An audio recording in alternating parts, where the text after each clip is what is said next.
Helicopter company चाहिँ मैले हजुरलाई भनिहालेँ, मैले पनि कुरा गर्छु होइन उहाँहरूसँग पनि। अब यसमा टिमहरू पठाउनु के भयो होइन।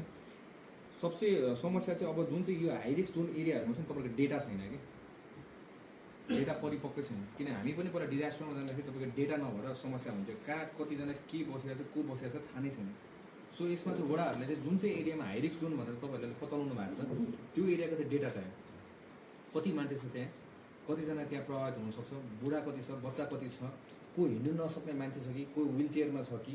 किन विल चेयरमा भएको बुढा वृद्धहरू पनि तपाईँको हिँड्नु सक्दैनन् अनि उनीहरू चाहिँ तपाईँको त्यहीँ हुन्छन् क्या। यो चाहिँ हामीले ग्राउन्डको रियालिटी तपाईँहरूलाई बताएको होइन।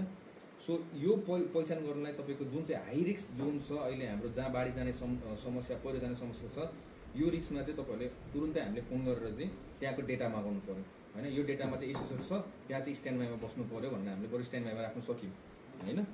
अर्को कुरा भने यसलाई रिलोकेसन गर्ने प्रिपेयर्डनेस हामीसँग के छ।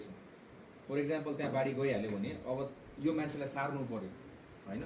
सार्दाखेरि कहाँ सार्ने, कुन ठाउँमा सार्ने, त्यसको व्यवस्थापन के। तपाईँको यसमा त सशस्त्र प्रहरी बलको तपाईँको यही छ, सिसिएमसी छ होइन। यो सिसिएमसी के छ तपाईँको? हाम्रो त विपद व्यवस्थापन विपद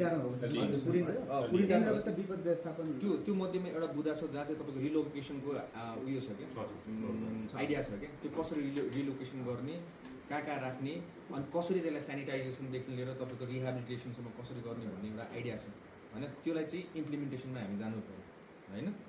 त्यो भएपछि तपाईँको एटलिस्ट बाढी आइहाल्यो भने नि यो मान्छेहरूलाई दुःख पाउँदैन, उहाँहरूलाई ठाउँमा राख्न सकिन्छ होइन। सुरुमा प्रिपेयर्डनेस भएपछि बल्ल त्यसपछि राहत पाउँछ। फर्स्ट कुरा त रेस्क्यु गर्नु पऱ्यो होइन। रेस्क्यु गर्नलाई तपाईँको यो एउटा गर्ने चाहिँ सजिलो हुन्छ हामीलाई। अनिको तपाईँको यो जुन चाहिँ पानीको बहाव बढ्दैछ भने अब हामीले आज अब यो बागमतीमा तपाईँको यो रेड जोन आइसक्यो होइन। यो यसमा चाहिँ तपाईँको त्यहाँको प्रहरीहरूलाईदेखि लिएर तपाईँको सशस्त्र प्रहरी बल जो हुन्छ वडादेखि लिएर सबैजना मिलेर चाहिँ त्यहाँको ठाउँ सार्नु पऱ्यो भनेर भन्नु पऱ्यो। लाइक फर इक्जाम्पल यताबाट नक्खु भयो होइन, नक्खुको एरियाको अनि यो तपाईँको यो एरिया के भन्छ बल्खु एरियामा तपाईँको यो 100% हो, यहाँबाट बेसी भने त्यहाँ जान्छन् हामीले थाहा पाइसकेको छौँ।